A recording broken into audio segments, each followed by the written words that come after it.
নমস্কার সবাইকে। আজকে আমি নিয়ে এসেছি আটার ভেতরে কাবলি চনার পুর দিয়ে একটা জলখাবারের হেলদি রেসিপি। দেখছেন কি সুন্দর দেখতে হয়েছে। এটা বানাবার জন্য প্রথমে আটার মধ্যে একটু খাবারের সোডা, একটু তেল দিয়ে ভালো করে ময়ম করে শক্ত করে আমি মেখে নিয়েছি। এরপর পুরটা তৈরি করতে হবে। এর পুরের জন্য লাগবে গাজর সেদ্ধ, পেঁয়াজ কুচি, আদা পেঁয়াজ বাটা, রসুন, একটা ডিম, কাবলি চনা সেদ্ধ, আলু সেদ্ধ আর নুন, হলুদ আর পাওভাজি মশলা।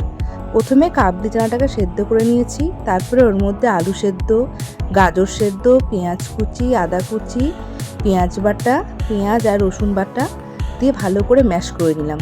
তারপরে এর মধ্যে আমি যে মশলাটা নিয়েছিলাম নুন, হলুদ আর পাওভাজি মশলা, ওটা ভালো করে সুন্দর করে মেখে নিই যাতে আলুগুলো আর কাবলি চনা ভালো করে ম্যাশ হয়ে যায়। তারপর এটা মেখে নেবার পরে একটা কড়াইতে আমি তেল গরম করতে দিয়ে রেখেছি।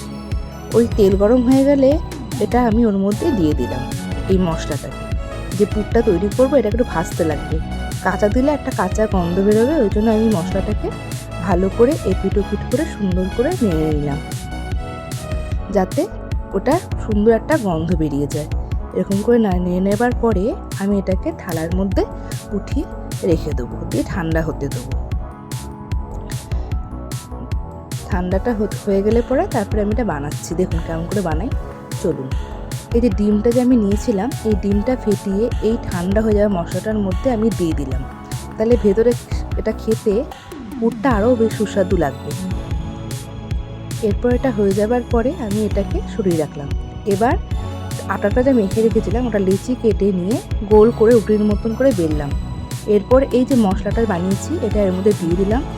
দিয়ে এবার পুরটাকে কেমন করে ভরতে হবে দেখুন।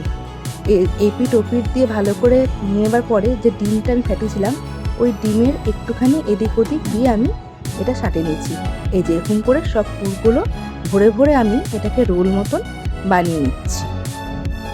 তাতে কী হবে, মুখটা মানে ফেটে বেরিয়ে আসবে না।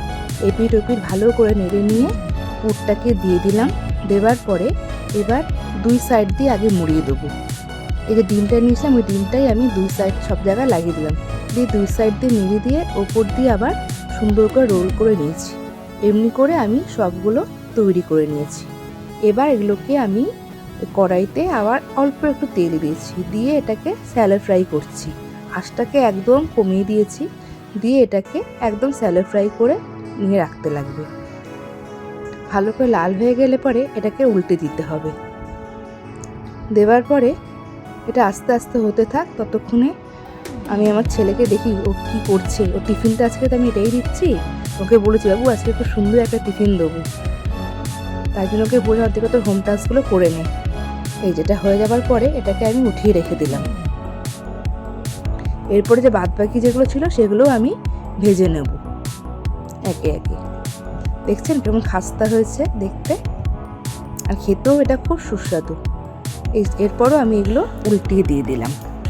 যেগুলো বাদ বাকি ছিল সেগুলো আমি উল্টিয়ে দিয়ে দিলাম এগুলোর মধ্যে। আসলে কি বলুন তো, রোজ দিন এই টিফিনে একটা চিন্তাই থাকে। আমি চাই কি বলুন তো, সবসময় বাচ্চাগুলোকে এমন জিনিস দিতে যেটা খেতেও টেস্টি হবে আর পুষ্টিকর।